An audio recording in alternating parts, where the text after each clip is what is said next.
الحمد لله رب العالمين والصلاة والسلام على رسوله الكريم المبعوث رحمة للعالمين وعلى آله وصحبه ومن اهتدى بهديه إلى يوم الدين. أما بعد, حياكم الله my sisters. Inshallah you're well.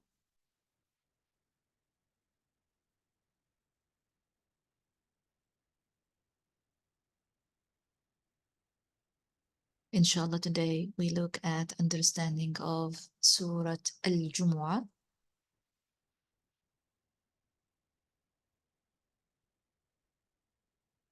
So we start first with the title of the surah, Al-Jumu'ah. Can you relate to the title? I think you can, but share with me.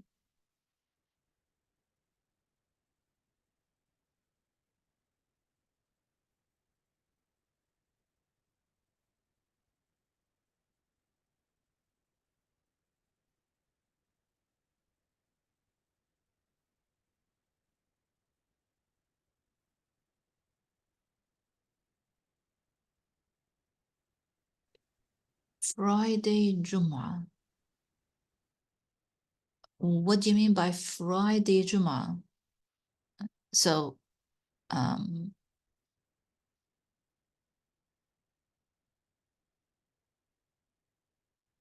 hmm.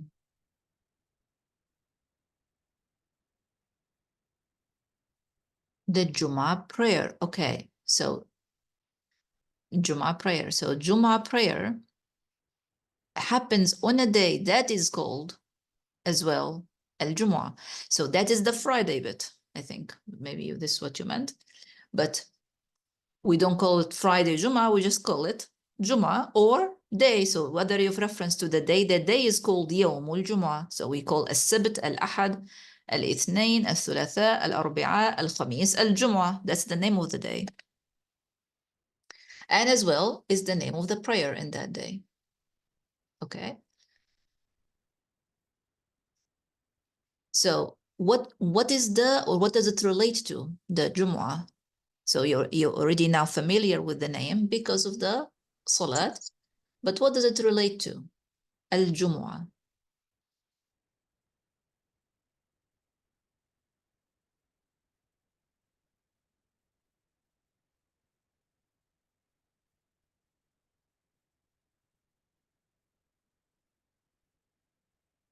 Jama'a, ahsanti, Jama'a means together.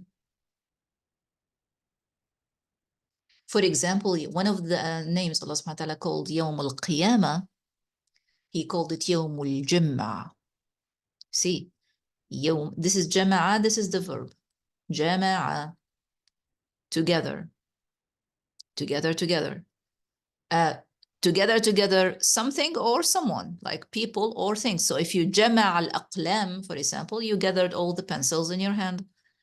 If you Jama'a the kutub, means you have those books in that subject with you. Yawm al-Jum'a is a way Allah subhanahu wa ta'ala mentioned Yawm al-Qiyamah. He called it subhanahu wa ta'ala Yawm al-Jum'a. It's mentioned in Surah Al-Taghabun. Inshallah, I'll be studying Surah Al-Taghabun in Ramadan with 4 of Allah's names, subhanahu wa ta'ala, attributes. So, Yawmul Jum'a is Yawm al-Qiyamah. Jami'. Did we hear this word before? Jami'. What is Jami'? Jami'.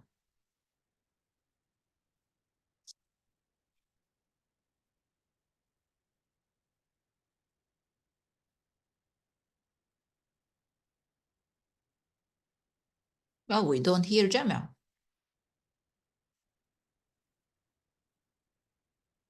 No, that's Jami'ah. That's university. So, Jami', the word I'm saying, Jami'. And there is Jamia, which means university. Why the Jamia called Jamia? Because it has so many faculties in it or belonging to it. So it's gathering, again, that gathering meaning. What about Jamia? So what does Jamia mean?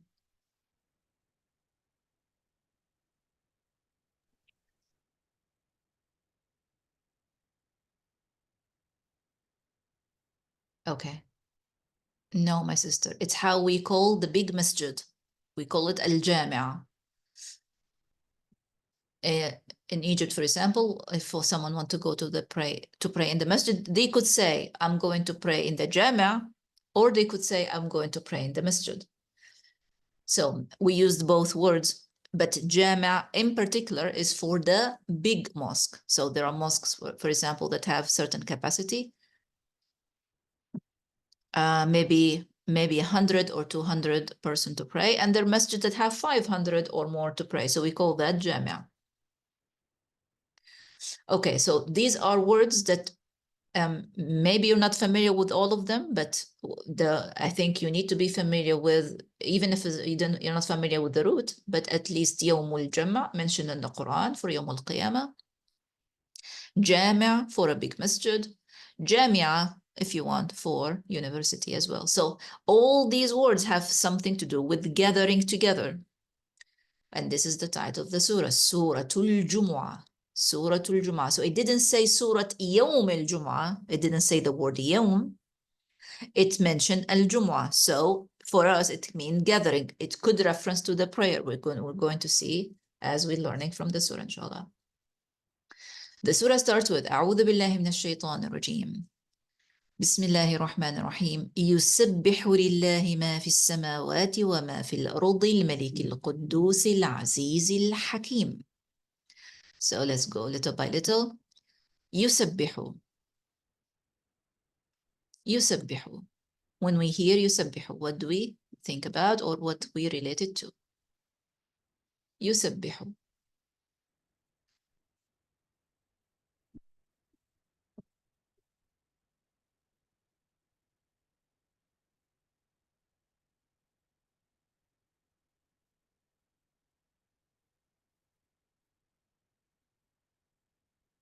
My sisters, can we relate to the word يسبح? Glorify, to say subhanallah, Cindy.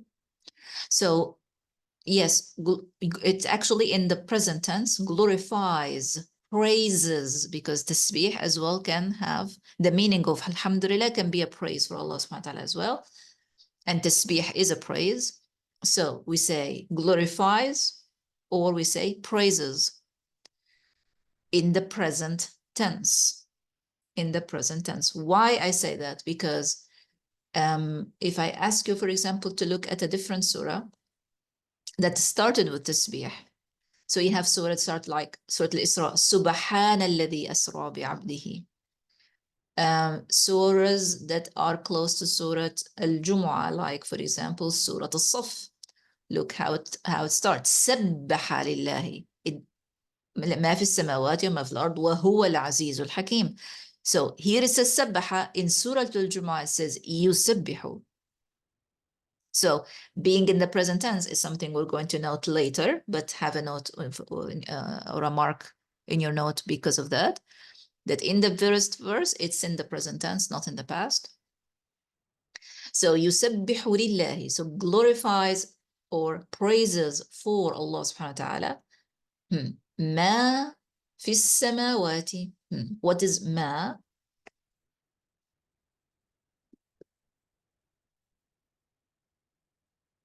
ما.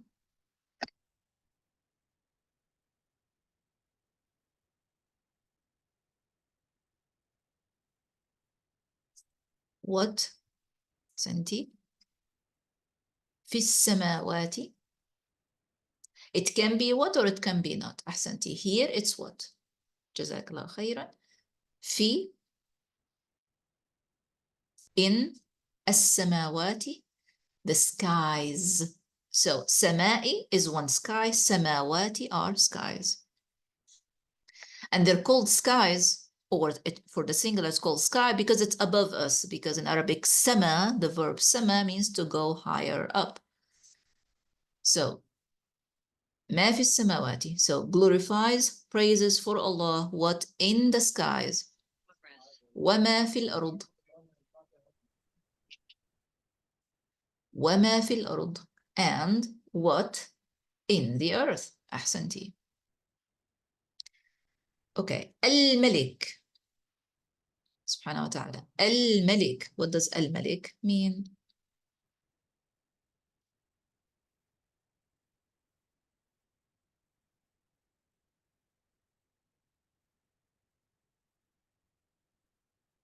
Ahsanti, the one who owns. Let's not say owner. When you try to explain Allah's name subhanahu wa ta'ala, don't use nouns in English. Say the one who owns. You could say the one who has the ownership, subhanahu wa ta'ala. But the name of Allah is Al-Malik, not the owner. The one who has the ownership, subhanahu wa ta'ala, of what? Of everything.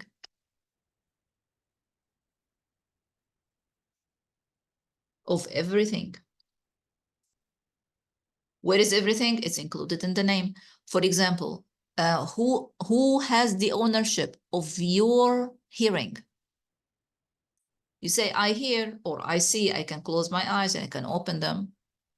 But Allah subhanahu wa ta'ala said that He is يَمْلِكُ السَّمْعَ وَالْأَبْصَارِ. He is the one who owns السَّمْعَ, and He is the one that owns al-absar. So the ownership of everything is to Him. That's why it's Al-Malik, without saying Malik, for example, the skies alone or the earth alone. Al-Malik subhanahu wa ta'ala. Ahsanti Romana. That is beautiful, mashallah. So when you write Allah's name Al-Malik, you write Al-Malik. You make the English spelling for it. A-L-M-A-L-I or E-K, Al-Malik. And then between brackets, you add the meaning. The one who has the ownership of everything.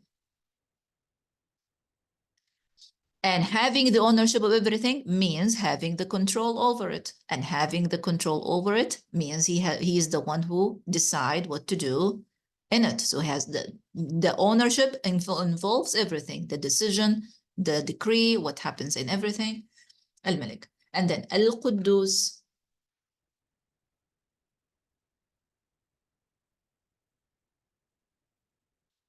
Al-Quddus.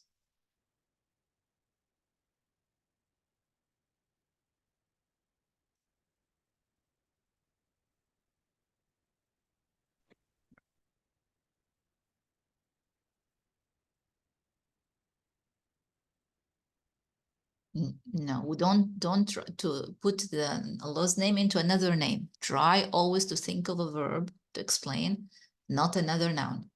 So no, I would say that. Okay.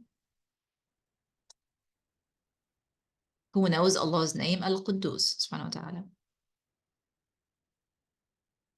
Okay, so this is how we understand. First, how you write it is A-L-Q-O or Q-U, according to how you want to spell it.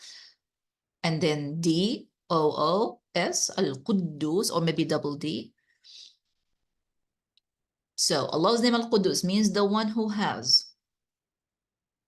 The one who has the most perfection, the most beauty, the most glory.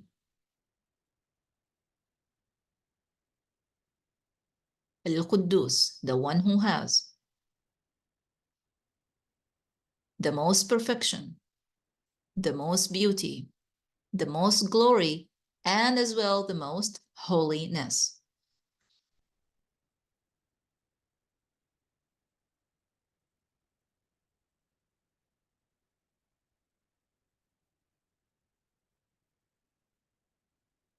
When scholars talk about Allah's name Al-Quddus, they say as well, like this is more about the name, but if you missed anything of what I said, I can repeat, or you can type as well. So if there is something to correct, I correct, and others as well can benefit. Al-Quddus, the one who has the most perfection, the most glory, and the most holiness, and the most beauty, subhanahu wa ta'ala. Muhammad said that about Allah subhanahu wa ta'ala. He said, Inna Allah jamilun yuhibbul jamal, in hadith in Sahih Muslim. Allah subhanahu wa ta'ala, the one who has the most beauty, subhanahu wa ta'ala, and He loves beauty. Look at His creation. Look how many colors we can find in a butterfly or a flower, or how many colors you find for flowers or roses and so on. Look how the color of the sky is, a blue that you love to look at, because Allah subhanahu wa ta'ala jameel, yuhibbul jamal. So, and the most beauty, ahsanti. So when scholars continue to explain about Allah's name subhanahu wa ta'ala, al-Quddus, they say, He is the one above anything, any description or a thought that His creation could assume of Him. Any description, any thought, His creation could assume of Him. Astaghfirullah. Sometimes we say, instead of saying Allah has the power, we say accidentally, Allah can do this. Astaghfirullah. I say astaghfirullah because we use can to suggest for us, human being, can or cannot. I can do this or I cannot do this. I have the ability to do this or not. For Allah subhanahu wa ta'ala, we say He has the one that has, or He's the one that has all the power to do. This is an example for what people could assume of Allah subhanahu wa ta'ala or say about Him. He is al-Quddus, He's above that. So when you think can, no, think above. Think most holy. What is the most holiness in that? It's then the one that has all the power to do this or to do such, if according to what you're trying to say. So Al-Quddus, like my sister Naima, my sister Romana put here, just add to it the most beauty, subhanahu wa ta'ala.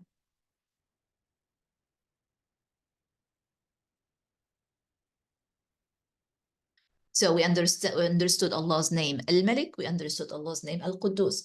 Let's try to understand Allah's name subhanahu wa ta'ala Al-Aziz. Al-Aziz. Same idea, and we're going to learn that in Ramadan inshallah in details. How to write Allah's name in Arabic and how to explain like this, like how my sister Romana did. Romana, I'll be very pleased and happy and grateful for you and make dua for you. Allah reward you if you can.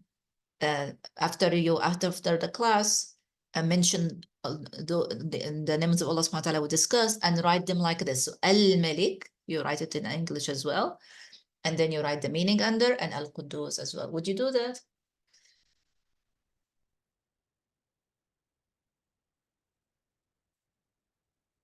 MashaAllah, ahsanti, barakallah fiki, may Allah reward you and make it easy for you. Jazakallah khairan. So Al-Aziz, so we write it the same, Al-Aziz. There is no ayn in Arabic, so you write A instead. There's no ayn in Arabic, astaghfirullah. There is no ayn in English, so we write A instead. And then the one who has all the might. The one who has all the might is Al-Aziz. What else you need to know about Allah's name subhanahu wa ta'ala, Al-Aziz? The one who no one defeats him or even think to or consider to battle him. No one would think, okay, I'm going to have a battle today, astaghfirullah, with Allah subhanahu wa ta'ala. No one thinks that. No one assumes that even. He's Al-Aziz, he's above that. He has the one that has all the might.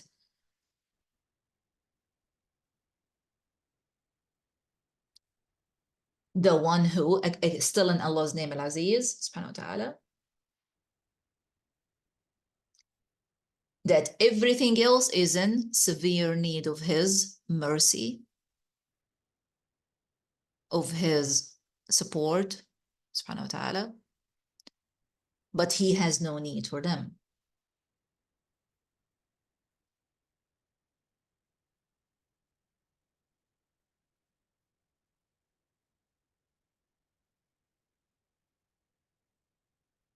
And He is the one who gives izzah, which means what? Could be understood like, again, might, could be understood like power, could be understood like dignity, honor. He's the one that who gives izzah to his messenger and to those who believe in him. He gives them izzah. You have izzah because you believe in Allah subhanahu wa ta'ala. So Allah subhanahu wa ta'ala said that وَلِلَّهِ الْعِزَّةُ وَلِرَسُولِهِ وَلِلْمُؤْمِنِينَ. He said that in the Quran. لِلَّهِ الْعِزَّةُ, وَلِرَسُولِهِ, and for his messenger, and for those who believe in him. So I will recap that. So Al-Aziz, Allah's name subhanahu wa ta'ala, Al-Aziz, means the one who has all the might, the one who no one defeats him or thinks or consider even to battle him, subhanahu wa ta'ala. He is the one who gives izzah to those, to his messenger and to those who believe in him. And what is izzah mean? Might, honor, dignity, upper hand as well. Did we catch that? Is there any question?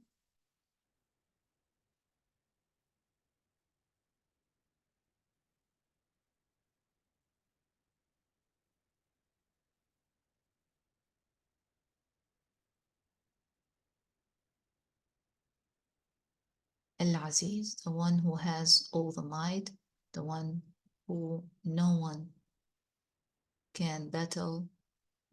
No, battle is not with a big B. No one but battles or defeats him.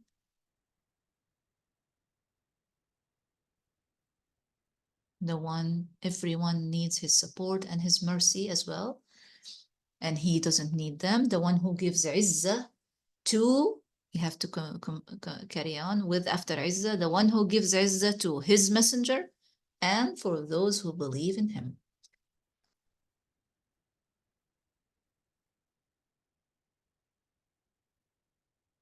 My sister's clear.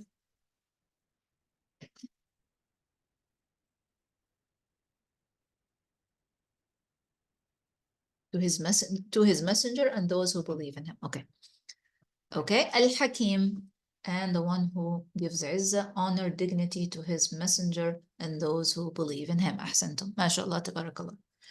So because you are believing in Al-Aziz, subhanallah, he gives you, he grants you izzah. I have this to share with you, like a story about one man that he used to recite Quran all the time. So for example, you come to ask him a question or someone knock on his door. So he will attend to the door. He will answer the question. He will get his mail. He close the door and then go, A'udhu billahi minash shaitanir rajeem, Bismillahir Rahmanir Rahim, Alhamdulillahi Rabbil, and he continues. Someone calls for him. He goes, he attend whoever needed him, and then he goes, A'udhu billahi minash shaitanir rajeem, and he continues from where he stopped. He does that all the time. So people started noticing something amazing happened with this man, that no matter who will ask him for a judgment or an opinion, it always has to be the wisest, the most sincere, that when people apply it in the situation they need it, it always works. So they said, no word goes down for this man. Like whatever he said, it's always right. This is what izzah he got. This is support he got from Al-Aziz, because he keeps reciting the words of Allah subhanahu wa ta'ala. So that has nur in his heart, in his life, in his mouth, in his head. You see, subhanallah bihamdih. It amazes me every time, subhanallah. So Al-Hakim. So now we're going to explain or try to understand Allah's name subhanahu wa ta'ala, Al-Hakim. Al-Hakim, again, we write it same, L-A-L, and you try to make the spelling in English to the way it sounds correct, Al-Hakim. And then we say, the one who has the most, not only the most wisdom, the most perfect and beautiful wisdom. The one who has, because having wisdom that vast and that most beautiful wisdom means he has the most vast and most beautiful knowledge. So when we study Allah's name Al-Hakim, you have to study Allah's name together with it Al-Alim. Not because Allah's name Al-Alim is not mentioned, but if someone, for example, if you hear that someone has knowledge, that already automatically means that for sure they have, sorry, if you hear that someone has wisdom, that automatically means that they have knowledge. Because for you to have hikmah, you need to put things in the right place. How would you know the right place of things if you don't have knowledge? So Al-Hakim is the one who has the most perfect and beautiful knowledge and the most perfect and beautiful wisdom.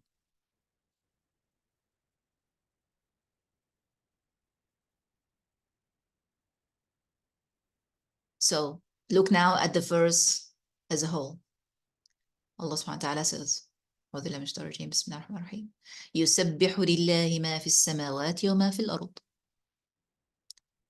Praises, glorifies for Allah what in the skies and what in the earth.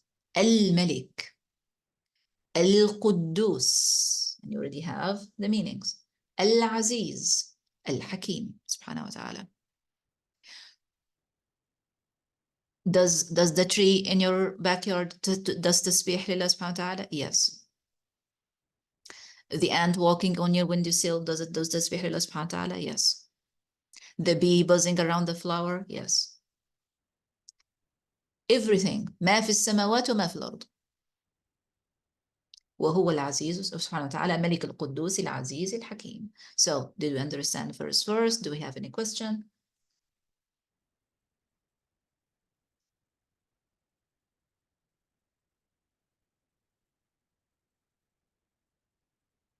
Okay. So now look at next verse. But keeping the first one in mind. Look, Allah subhanahu wa ta'ala says, هو الذي. So now who is he? هو. He said هو, he. Who is he? Allah. Allah. Al-Malik. Al-Quddus. Al-Aziz Al-Hakim. Subhanahu wa ta'ala. بعث في الأميين رسولا منهم. So let's go little by little. هو الذي بعث في الأميين رسولا منهم. هو I already helped you with. هو he is or he. Now, who can help me with الذي?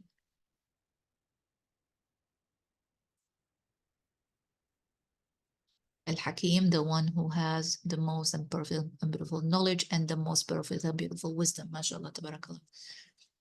Presenti.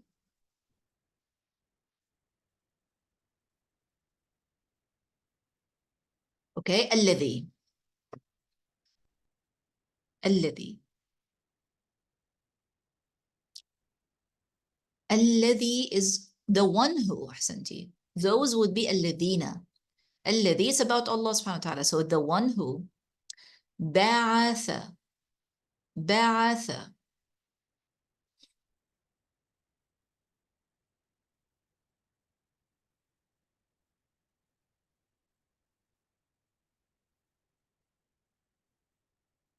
بعث.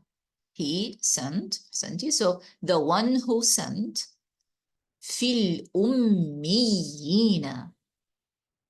في الأميين. What's في and what is أميين?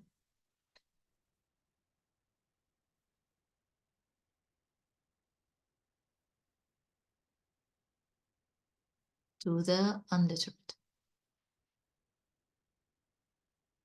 or unlettered or illiterate. All these words for the same meaning. Okay. But as in another class, I try to explain to you what does ummi or ummiyin mean.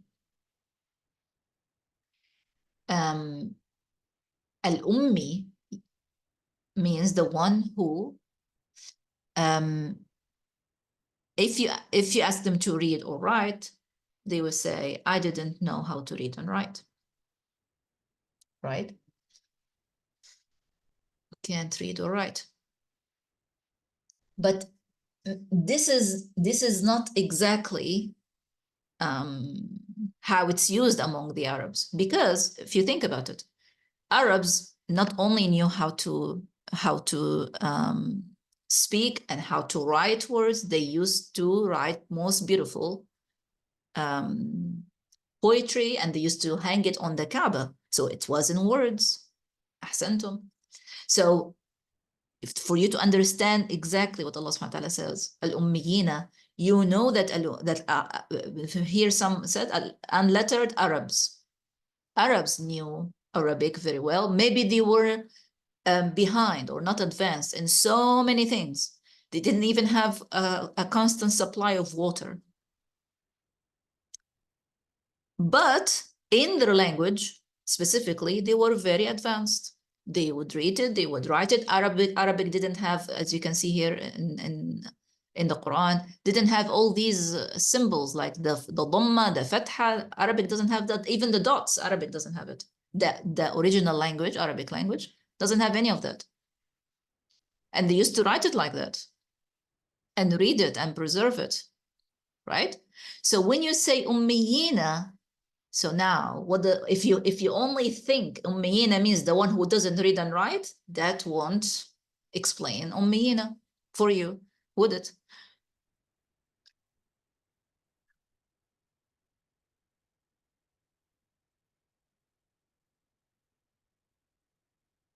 Okay, so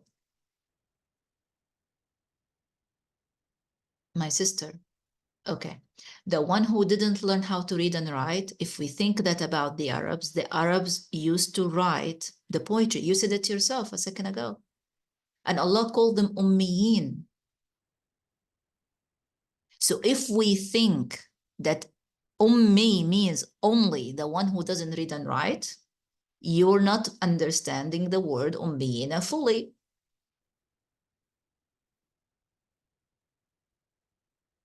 Right? We're not understanding the word fully if we think only that ummi means the one who doesn't read and write. We're not talking about the Prophet. Here it's not talking about the Prophet at all. We didn't reach Rasulan. We're still here. Rasulan, a messenger. We are still an ummiyin. Ummiyin, many people. It's not the messenger at all. Here you see, they say Arabs. They're not talking about, the verse is not talking about the messenger. In this word is talking about ummiyin, many people, not only one. You see what I mean?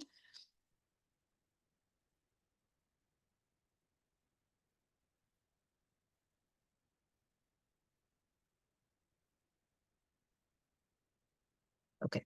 So then what do we understand? What do we understand? That al-ummiyah, which is not knowing how to read and write, has consequences. So if a person doesn't know how to read and write, but at the same, like because of that, you ask them, okay, so what day is it in the month? What day is it in the week? They may not know. They may mix the days for you because they don't know how to keep track of that. If you ask him about, okay, simple things that he or she does every day about how to cook something, how to arrange something, they may understand. But if you ask them about the sun and the moon, they tell you, okay, that's confusing. I don't know.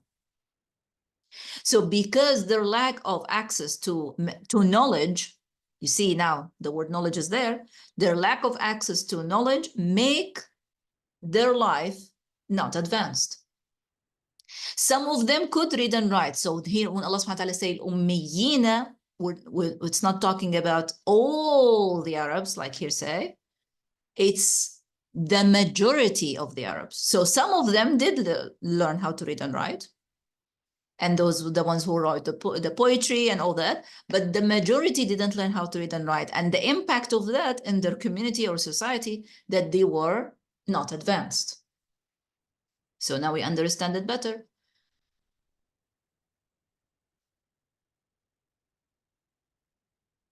So Allah subhanahu wa ta'ala is saying, He is the one who sent in al-ummiyin, means those that were behind in literacy, like writing and reading, majority of them, not all of them, majority of them were.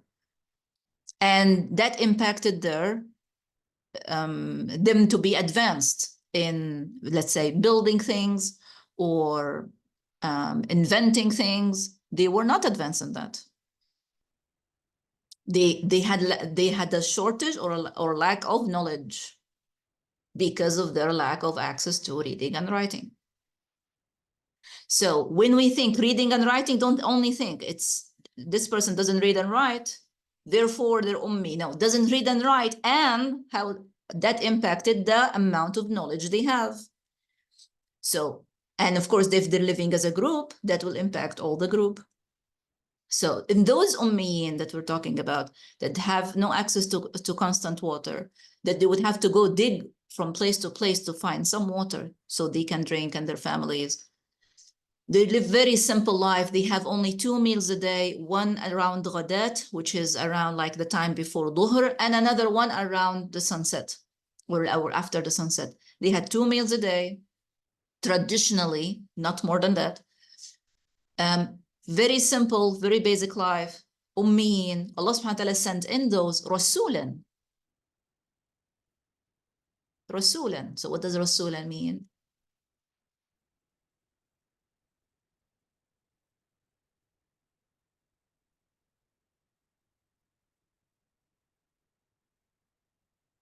Rasulan. No. Sorry. Who else can help? Rasulan.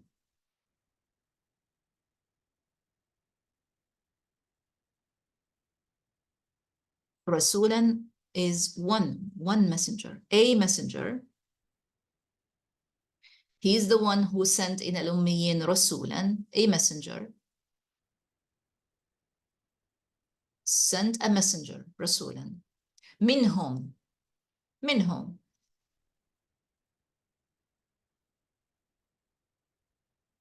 Minhum. From them. Subhanallah, they are so far away from every land. They are very hard to reach. Before Ibrahim alayhi salam go there and built the Kaaba, it was just sand. And he left Hajar and Ismail alayhi salam. And from there, Arabs kept coming to that region, right? So they are far from civilization. They're far from to travel to the north or the south. They take months in the way because they only had the camels to travel on. So those ummiyin, Allah subhanahu wa ta'ala sent the messenger. Allah subhanahu wa ta'ala sent messenger from them to look to do what? Now we have to observe and don't forget the previous verse. He is Al-Malik, Al-Quddus, Al-Aziz, Al-Hakim. بعث في الأميين رسولا منهم. For in order to do what? يتلو عليهم آياته. يتلو عليهم آياته. Who knows any of the words? Help me.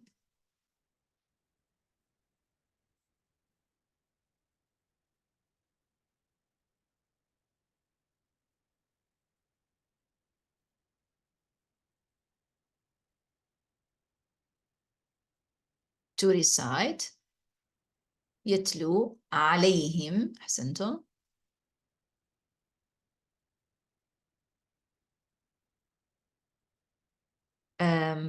Upon them. Upon them. أحسنتي. To recite upon them. آياته. His verses. So don't say here signs because it has to recite. His ayat, mashallah, ahsanti. Allah subhanahu wa ta'ala sent a messenger from them to recite upon them his verses, his ayat, subhanahu wa ta'ala. That's the first thing. So for them to listen and hear not only any words, his words. Can you believe? So that's the first one. And وَيُزَكِّيهِمْ, that's the second one. Why the messenger was sent to them. وَيُزَكِّيهِمْ.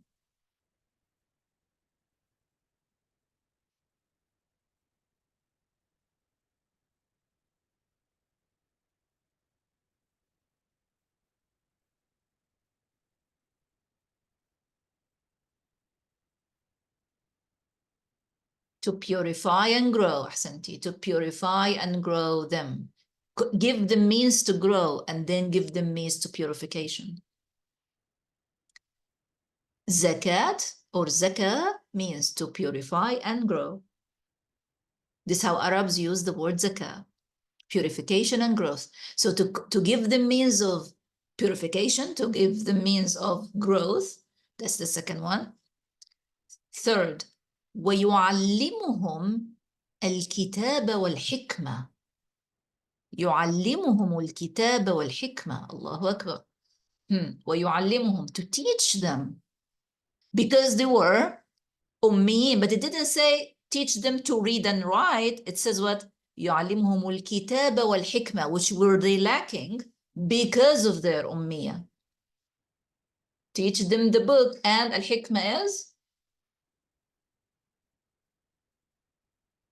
the wisdom. أحسنتي. Because, and we just said when we're explaining Allah's name Al-Hakim, that wisdom needs what? Who still remembers and still following? The book. Wisdom / knowledge. أحسنتي أم داود, جزاك الله خيرا. Because when you have to, in order for you to have hikmah, you need to have knowledge. So this is what they were lacking because of their ummiyah, because the majority were like this. They were lacking wisdom. They were lacking about previous nations, what happened to them. And Allah subhanahu wa ta'ala sent them a messenger in that zone, in that region, to recite upon them his verses or his ayat, subhanahu wa ta'ala, and to give them means of purification and growth, yuzakkihim, and to teach them the book and the wisdom. So when you read the Quran or when you learn from the Quran, you learn, yes, how to do, how do we do zawaj, marriage, how do we do divorce, how do we do salat, what is the ruling about hajj, what is the ruling about what else? The ba'ih, what are the animals that halal to eat or not halal to eat, and how you make it halal, all that. You learn all that, but you also learn hikmah. If you're looking for hikmah, you have to look for learning Quran. And something else now, when I told you keep looking at the previous verse, we're almost done. Can you see here? Remember when we said Al-Aziz, because you are a believer in Al-Aziz, you get what?